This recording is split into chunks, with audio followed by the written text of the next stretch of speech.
In this place there was a statue of Hugo.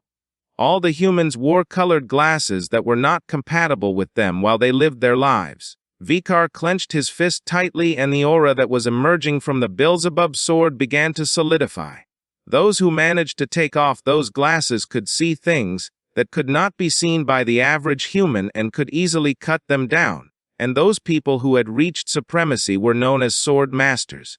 While Vikar's eyes were shining with hatred, he moved quickly and just before Ser could react, he swung the sword precisely, making a deep cut on her. Little by little, the demon aura that was around Camus Morg's body gradually began to emerge from her body, causing her to regain control of her own body. The demon's aura began to turn into ashes and Ser's eyes widened in fear and surprise as she couldn't believe that she had lost. She began to stare at Vikar and her eyes started to shine with rage since she had the mission of opening the gate. In a matter of seconds, the demon's aura disappeared and her body turned into ashes.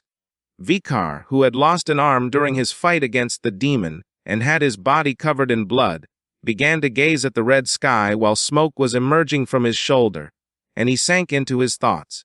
He felt as if he were wearing outdated clothes. He could feel that his strength, sight, and decision-making abilities extended far beyond transcendence, which were traits he couldn't feel with the mana that the Saintess had drawn out of him before. The eyes of our boy began to shine with worry. He turned around and with a sad gaze could not help but wonder if she was okay. Behind him was Camus Mor lying on the ground. Vikar began to turn around and while the wind was blowing, he started walking towards her. He hoped to be able to share the emotion of their reunion. Once Vikar approached the body of Camus Mor, he began to feel a strange sensation and became paralyzed. Not long after, our boy also lost consciousness and fell to the ground, right next to Camus Mor. The Divine Immortal's ring that was lying on the ground activated, and a purple glow began to emerge from it. The ring was lying in the middle of the crater. Now that the enemy had been defeated, the glow that was emerging from the ring became more intense and shot up into the sky. The glow struck against the red sky and little by little the barrier that had been created with the power of the ring began to disappear. Vikar and Camus Mor, who were unconscious, did not notice anything that was happening and the ground beneath their feet disappeared, teleporting them back to the real world. It was night and the moon was shining high in the sky. Several hours passed and Vikar did not wake up.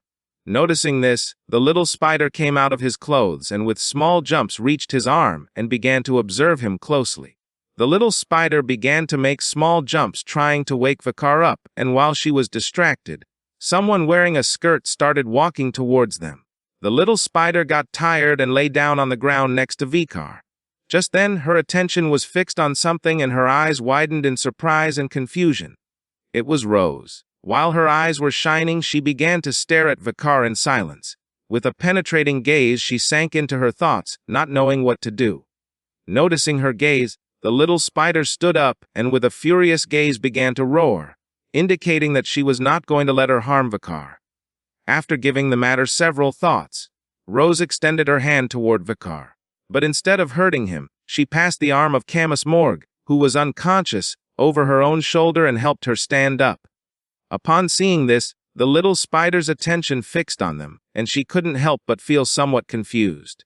Several seconds passed and Vikar did not move. Rose turned her back to him and began to walk away carrying Camus Morgi on her shoulder. Just then, our boy placed his hand with his body trembling. Vikar stood up, pressed his hand against the wound on his arm, and with a lost gaze asked her to wait. Upon hearing his voice, Rose's eyes widened in surprise and she stopped walking. Upon seeing that she could move, he was sure that Camus Morgi was fine. For him, this was a relief. Rose's eyes began to shine with curiosity. She turned around and her gaze fixed on Vikar. Smoke began to emerge from the city. Vikar placed his hand over the wound on his shoulder, started looking down at the ground, and thought it was a shame that they couldn't have their reunion. But it was in both of their best interests to get away from this place as quickly as possible. Vikar put his hand into his pants pocket and mentioned that he had a request. He took something out of his pocket and threw it, asking her to give it to Camus Morg. Rose caught it with her hand and her eyes widened in surprise. With a cheerful gaze, Vikar extended his hand and with a smile revealed that Camus Morgue had to go there if she wanted to see him. Rose's attention was fixed on what Vikar had given her, and her eyes began to shine with curiosity. Without wasting any more time, she turned her back on Vikar and, carrying Camus Morgue on her shoulder, began to walk away from the area. The little spider climbed onto our boy's shoulder and both of their attention was fixed on Rose and Camus Morgue. They remained silently watching her. Back at the festival, someone started shouting because he had news. It was a man wearing a woman's costume. He began to run and a crowd of students gathered to see what was happening. The man revealed that the villain who had ambushed the academy had been the Night Hound. Upon hearing this, the students went into shock and asked how serious the damage was. The man replied that unexpectedly there hadn't been any damage. Bianca, who was wearing the Frankenstein costume, began to gaze toward the ground with a worried expression and realized that girl wearing that skull mask was a black mage. Tudor, who was wearing the Valkyrie costume, put his hand on his chin and began to think, believing that she was right, since it seemed that the black mage was fighting against the Night Hound. It was embarrassing for him to say this, but he had not dared to intervene between them. Piggy's eyes, who was wearing the fairy costume, began to shine with fear since he had been so scared that he thought he was going to faint.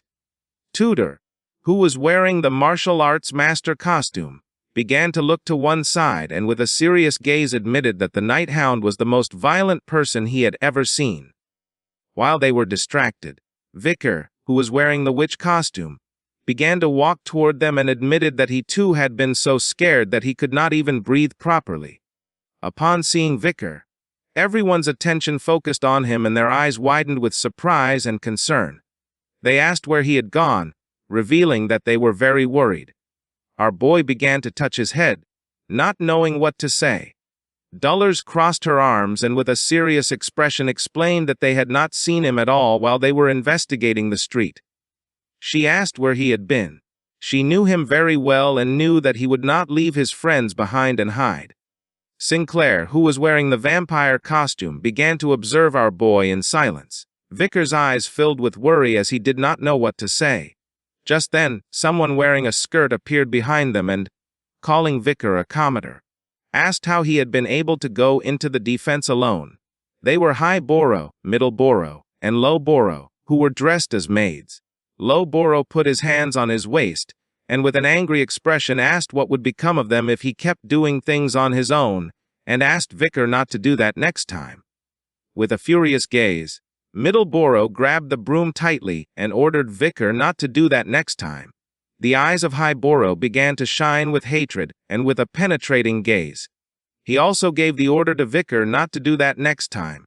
They clenched their teeth and surrounded Vikar. Sinclair closed her eyes and couldn't help but smile, and thought that he was creating a gang.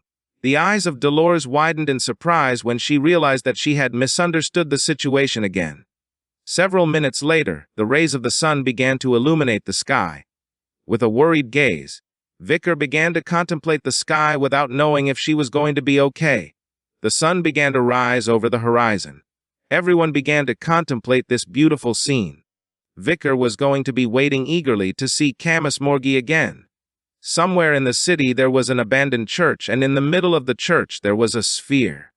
Next to it stood Rose. Someone who had a wet body emerged from the sphere and began to walk. This person was none other than Camus Morgue. She placed her hand on the door of the sphere, and with a lost gaze came out of it. Rose turned toward her and began to observe her in silence. Camus Morgue started looking at her hands.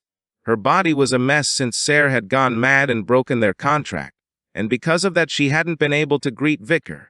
She felt furious for thinking that Vikar was dead like an idiot. Rose, who was standing next to her, didn't say a single word. Camus Morgue sank into her thoughts and remembered what he had done for her. She put her hands on her cheeks and couldn't help blushing, since the fact that Vikar had done everything possible to keep her from getting hurt, even though he was full of wounds, meant that he valued her. She remembered when she had taken off the demon's skin from her neck, and the image of Vikar smiling came to her mind. This time she had fought with him and hadn't left by herself. She closed her eyes and a smile spread across her face when she thought that Vicar and she had achieved this because they hadn't given up. She was so tired that she had dark circles under her eyes. She turned to one side and asked if Vicar wasn't a man worth risking her life for. Next to her was the demon Ser. Camus Morgue began to show an arrogant smile. Ser began to stretch her ears and with eyes full of tears asked how she could have gone against the contract. According to her, this was a scam. With a curious expression, Camus Morgue revealed that now she had full control over her body. She didn't know if Vicar had broken her contract with Ser or why she hadn't died. Little Ser clenched her fists and her eyes began to shine with hatred, revealing that because she had broken their 12-hour contract, thanks to the penalty she could live for a short time. Camus Morgue's attention was fixed on Ser and purple fire began to emerge from her palm. Using her powers, she summoned 2 small magical barriers which began to crush Ser's body. With a smile, Camus Morgue revealed that now she could crush and kill her using only magic. Using her hands, Ser began to resist being crushed by the magical barriers and couldn't help but scream in agony. With her body trembling and eyes full of tears, she begged Camus Morgue not to kill her, swearing to do anything. Upon hearing this, Camus Morgue's eyes began to shine with wickedness, and a smile spread across her face in exchange for sparing her life. Camus Morgue wanted her to give her all her powers and authorities. Now that they no longer had a contract, they were master and slave. With a sad gaze, Ser turned her back and let out a sigh.